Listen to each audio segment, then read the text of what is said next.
We continue now at the top of Daf Yodalit Amud Beis in Mesechet Nedarim. This is Nedarim Daf 14b. The Gemara here continues. Tanya, we learned in a Braisa, Hanoder Batorah Lo Amar Klum. This is what we quoted on the previous Amud. It said if you make a neder in the Torah, which we'll explain in a moment, so that is not going to be a good neder. Ba'mesha Kasabah. Now, if the person says he's making a neder based on what's written in the Torah, so then Devar of Kayamin, then that is going to be effective. Ba'uva Mesha Kasabah. Now, if he says Ba Torah, meaning ba in the Torah, and he says ba mesha kasaba, if he says both, so then devar of kayamin, so then also his words are effective and it is going to be a good neder. And the Mefarish over here says, Hanoder b'Torah sha'ochalach. Again, he's making a neder by the Torah, that which I eat from you. He's trying to make a neder to create the prohibition. Lo amar klum, that is going to be nothing. And again, if the person says ba mesha kasaba, or if the person says ba uva mesha kasaba, that is going to be effective. And the Gemara now says, Katani b'mesha kasav ba devar of kayamin. It already says that if you say b'mesha kasav ba, I'm making a neder by that which is written in the Torah, then that is effective.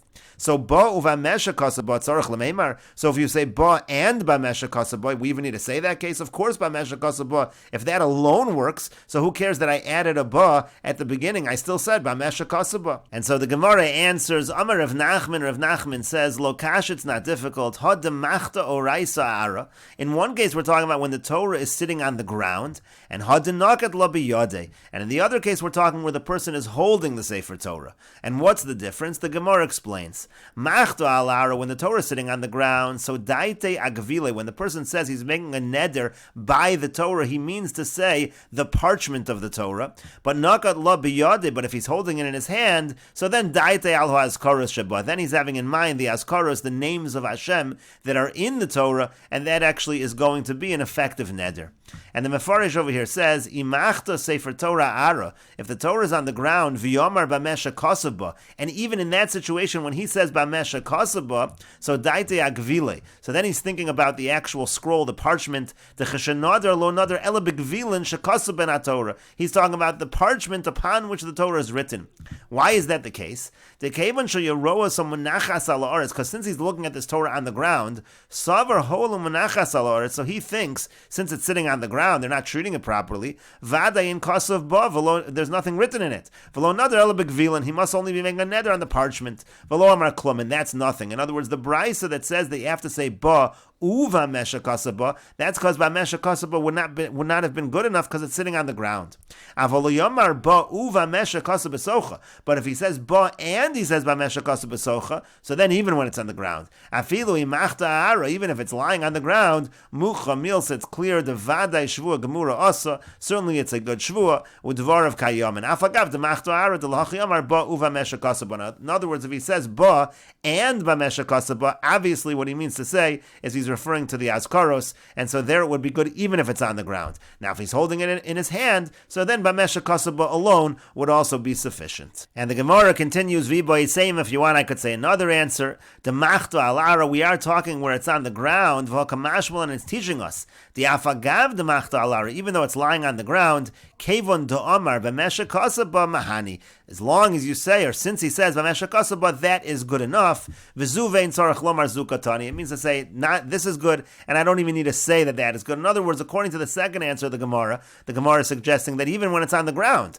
b'mesha kasav ba is effective, and the Braisa means to say b'mesha kasav ba, of course, if you say ba and b'mesha kasav ba, that's going to work, but even if you just say b'mesha kasav ba, even though it's sitting on the ground, it will still be effective. And the Gemara continues, if you want I could say another answer, kula mitziyasa nami, the entire middle section of the Braisa and onward, the nakat le biyade, it's not on the ground, rather it is in his hand.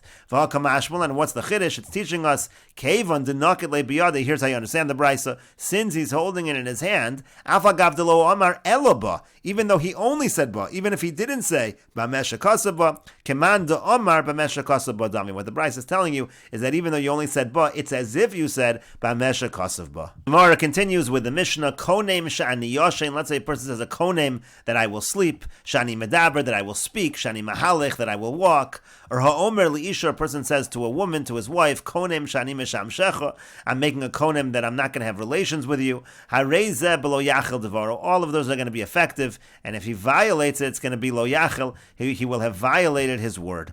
And the Mefarish over here explains, Konim shani yoshin shani mahalech, means to say as follows, Ha'omer yeyose all like a carbon imani yoshin.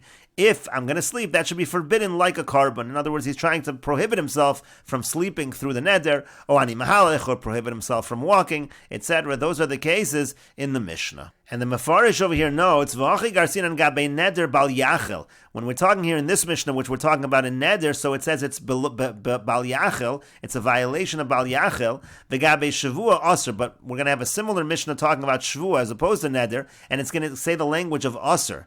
Misham dahai lo yachel the neder muki lo begemar d'mid rabbanan. So the Mefarish points out, because when it says lo yachel over here in the Mishnah, it's actually only on a derabbanan level, u'de shavua have iser doraisa, but by the shavua, it's actually going to be on a doraisa level. This will be addressed in the Gemara.